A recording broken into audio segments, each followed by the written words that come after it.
Salam, hər vaxtınız xeyir olsun. Bu günləri qalxanvari vəzini necə sağlam saxlamaq lazımdır, bu barədə sizinlə danışmaq istəyirəm. Qalxanvari vəzi boynun önündə yerləşən bir orqandır, hormonlar ifraz edir. Bu hormonlar bədənə qan vasitəsilə yayılır və demək olar ki, bütün orqanlara təsir göstərən bir vəzidir, endokrin bir vəzidir.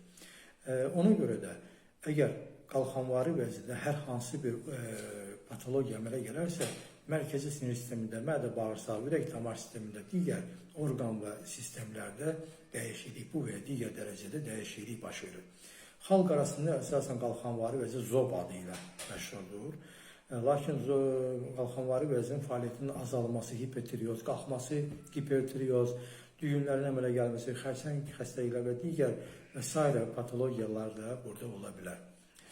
Bunun fəaliyyəti qalxanvari vəzi ilk növbədə onu qorumaq lazımdır. İlk növbədə qorunmalı bir səbəb stressdir, həyəcandır. Əgər stres, həyəcan varsa, qalxanvari vəzinin hormon ifrazı çoxalır. Və bu da hipertireoza səbəb olur. Bunun üçün mütləq əsəb sistemini sakitləşdirən vasitələrdən istifadə etmək lazımdır. Bəzilərini mən sizin nəzərinizə çatdırıram. Səhər axşam 20 dəqiqə təmiz havada gəzin, idmanla məşğul olun. Səhər axşam 20 dəqiqə duş qəbul edin və 2 dənə çox özəl təsirə malik olan mən sizə ot yığınları deyirəm. Birinci, xalq arasında bayar işini pustirnik, valeriyanka kimi məşğul olan pişiyotu, damotu, yemişanın qarışığından bir çay qaşığı götürüb dəmləyirsiniz, gündə 3 dəfə 10 gün müddətində içirsiniz. İkinci, gözəl bir qarışıqdır, əsəb sistemi sakitləşdirən, çox gözəl təsirə malik olan qarışıq. Mayotudur, pişiyotu köküdür və limon qabuğu otunun qarışığından bir çay qaşığı götürüb dəmləyirsiniz, gündə 3 dəfə səhər, gün, orta, axşam 10 gün müddətində istifadə edirsiniz. Çox gözəl təsirə malik əsəbləri sakitləşdirən vasitədir. Əgər qalxanvari vəzinin fəaliyyəti çoxalıbsa, hormon ifrazı çoxalıbsa, onda bu zaman bu hipotireoz əlamətləri. Hipotireoz əlamətləri ən çox qalxanvari vəzin patologiyalarında rast gələn hallardır. Bu zaman başda, qulaqda səs olur, ürək nahiyəsində narahatçılıq olur, ürəkdə ağrılar olur, ürək döyünmələr olur, temperatura aşağı olur, kökəlmə olur, halsızlıq, yuxululuq, bu hallar baş verir. Ona görə də nə etmək lazımdır? Birinci növbədə orqanizmin başlamaq lazımdır pH-ını dəyişmək, orqanizmin təmizlənməyindən başlamaq lazımdır.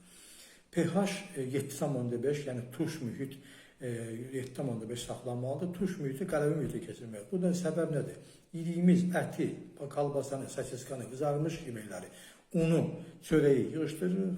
Onun əvəzinə tərəvəz salatları, çiğ meyvələrdən istifadə edirik. Yəni təbii şeylərdən istifadəyə keçirik. Bunlar pH-ı tuş mühitdən qələvi mühitə çevirir. Soda məhlulu ilə bir xörək qaşığı sodanı isti suda söndürdükdən sonra 1,5 litr suda həll edirik və bağırsaqlar təmizlənir. İkincisi, bədənin yodlaşmasına fikir vermək lazımdır. 13 mg normativdir. Yaponlarda bu çox ciddi surətdə əməl olunur buna.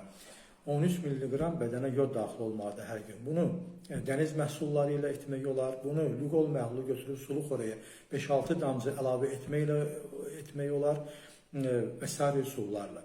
Üçüncüsü, perikis götürürsünüz, yarım stəkan, ona 20 damcı perikis əlavə edib, pipetka vasitəsilə burnun dəliklərinə vurulur və bu bir balaca ona soda da əlavə, duz da əlavə eləmək olar və bu bir balaca yandıracaq. Amma bütün burada frontal ciblərə qədər parazitlərdən, mikroblardan təmizlənmiş olur. Bunlar çox qalxanvari vəziyyət təsir göstərən hallardır. Propolisi götürürsünüz, sonra çeynəyirsiniz, burada qalxanvari vəzin fəaliyyətini yaxşı köməkli göstərir. Qara zirə yağı götürürsünüz, qara zirə yağından bir çay qaşığı ağızda saxlayırsınız, sonra udursunuz. Qara zirə yağını əli isladırsınız və qalxanvari vəzini astaca masaj edirsiniz. Hardasa bir 10-15 dəqiqə müddətində. Çox gözəl təsir göstərir. Bundan sonra zəncəfilin kompresi. Zəncəfili körpədən keçirdib, ondan da istifadə edilir. Zəncəfilin tozundan da götürmək olar.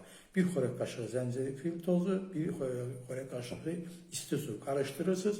Yaş dəsmal, isti yaş dəsmalı üzərinə çəkirsiniz və boyun nahiyəsinə əlinizlə tutursunuz bu dəsmalı. İstikləcək, istik hiss edəcəksiniz. Amma yandırmayacaq. Yəni zəncəfilin bu xüsusiyyəti var. Zəhli qoyursunuz. Zəhlini onu qoyan insan, gerodoterapevt tapırsınız, qəşəng zəhli qoyulur Və zəhəri özünüz bilirsiniz ki, əgər qandurlaşdırıcı tabletkalar 3 saat effekt verirsə, zəhərin verdiyi effekt 3 ay, 4 ayda qandurlaşdırır və eyni zamanda qana 50-60 ferment buraxır.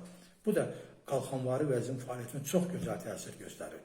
Bundan başqa, hər gün uzanırsınız, ayaqları və beli əlinizlə yuxarı qaldırırsınız. Periferiyadan qan mərkəzə doğru axmış olur və bu zaman eyni zamanda qalxanvari vəzdə bundan yararlanır və qidalanması yaxşılaşır. Əgər qalxanvari vəzin periferik qan dövranı yaxşılaşacaqsa, onun mübarizə fəaliyyəti, onun aktivlik fəaliyyəti güclənmiş olacaq, bütün orqanlar bundan fayda görəcəklər. Mənim bu dediyim söhbətlər, sözlər informasiya xarakteri daşıyır. Hər bir halda siz müalicə həkiminə yaxınlaşın, hər bir halda.